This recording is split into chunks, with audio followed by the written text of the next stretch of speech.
Since coming out as non-binary, I've gained a much more objective view of gender, and by extension, gender-based misanthropy, and I've noticed something. TERFs, trans-exclusionary radical feminists, love misandry, and a lot of their transphobic rhetoric has a recurring undercurrent of misandry. I've also noticed that this phenomenon is insulated against criticism due to the fact that discussions of misandry are often associated with MGTOW and other misogynists inaccurately referring to it as some sort of mirror parallel to misogyny as it exists in our current patriarchal society. But that's not what trans and non-binary people are referring to when we talk about how misandry is problematic. Like, what I've seen is it seems like a lot of TERFs, and this is not a novel take, a lot of TERFs are unironically misandrist, they actually hate men, and they see trans women as men, and therefore their misandry goes on to them as well.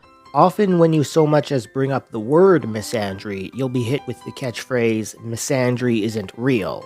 It's just a card some people pull to shut down discussion. Now, something to recognize is that many of the people who proclaim themselves to be misandrists are actually quite young, which is the primary reason they're most active on TikTok.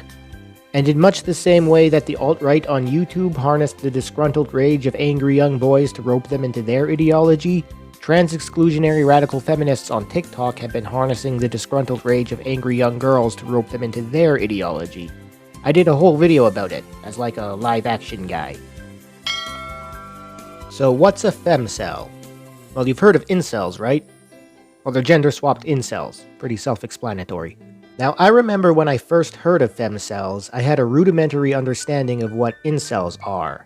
Guys who are angry that they can't get laid. That's the basic definition. And I remember being confused that if there are two groups of opposite genders who share this grievance, why do they not simply pair up? Then they won't be cells anymore. Like I said, I had a rudimentary understanding. It turns out that incels are much more than just men who can't get laid. They are in fact men who eat, sleep, and breathe misogyny in its most intense and violent manifestations. Misogyny is more than just an idea they subscribe to, it's what they define their whole being by. Misogyny is what runs through their veins, it's what gives them life. Femcels are women and girls who looked over, saw these men and boys who were indulging and defining themselves by this intense gender-based misanthropy, and said to themselves, I want that for myself. They define themselves by their intense hatred of the male gender, and despite incels representing the absolute worst of the male gender, they still take notes from incels. It's evident up front with the fact that they call themselves femcels, which, you know, not very feminist to use feminizing language to set themselves apart in a secondary way. Still, the female version has a dedicated fan base who frequently refers to her as femshep. And although this is meant as an affectionate nickname, it does further highlight her designation as a Ms. Male character.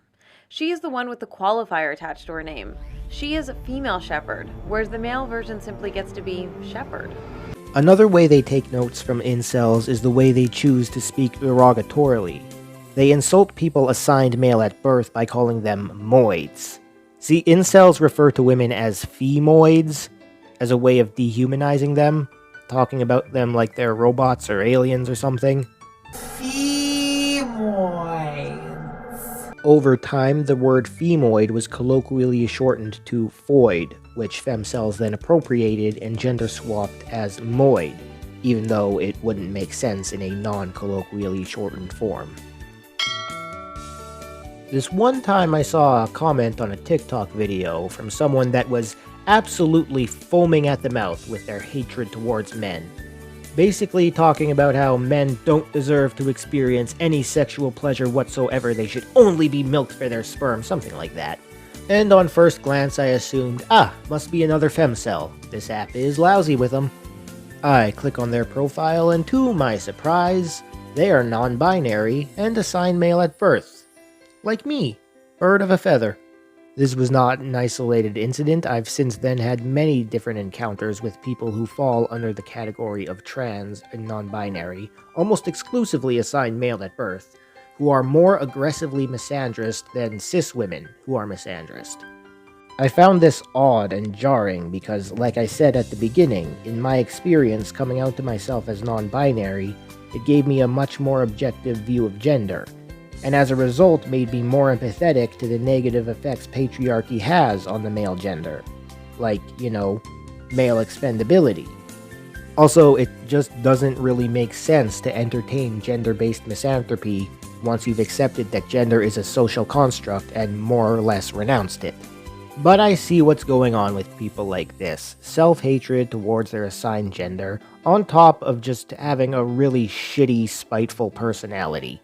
I wonder if it's ever awkward for these people when they interact with cis misandrists who don't give a fuck about how much they also hate men, they just despise them for their XY chromosomes. Well, who am I kidding? They're probably into it. The most devoted misandrists, like femcels, often like to entertain violent fantasies about inflicting retributive violence against the male gender wholesale. Why don't you finish the job and make the Daleks extinct? Rid the universe of your filth!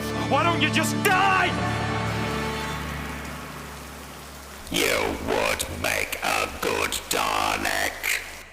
Now, to be clear, the phrase "kill all men" isn't often spoken as a sincere call to action, but as a sardonic expression of grievance towards the misogynistic actions of men. People often defend the use of the phrase on this basis. But regardless, if you are truly opposed to patriarchy in all its aspects, you should be able to see how wildly inappropriate this phrase is in any context. Kill all men isn't just something angry femcels say on the internet, it's an actual directive in times of violent conquest. Androcide is the proper term for it. Gerda Lerner explains in The Creation of Patriarchy, anytime a group of people were taken over by another hostile group, the subjugation of the women was always preceded by the killing of the men. Basically, under patriarchy, male bodies are relegated to violence objects, just as female bodies are relegated to sex objects. We all live under patriarchy, and we've all been indoctrinated with a mindset of cultural chivalry that overvalues men as a social group, but devalues the male body in comparison to the female body, at least superficially.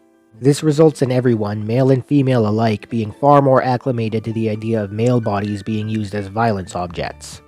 There's a whole entry on TV tropes about how when it comes to entertainment media, most audiences are far more comfortable seeing violence inflicted against male characters than female characters. It's also worth considering that men are victims of homicide at roughly 4 times the rate of women, but most people don't take that into consideration specifically because of that cultural chivalry. There is nothing anti-patriarchal about misandry. You can be the most vicious, rabid man-hater and still be in perfect lockstep with patriarchy, as many of them are. The terrible attributes of men who conform to patriarchal domination are evident all around us, so I can comprehend why someone with a spiteful personality would subscribe to misandry. But the humanity of men is also evident all around us. How can you truly hate all men in a world that Jim Henson once walked upon?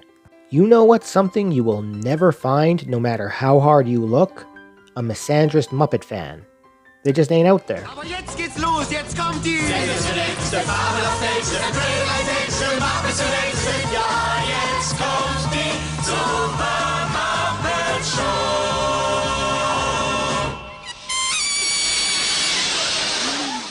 Bodennebel.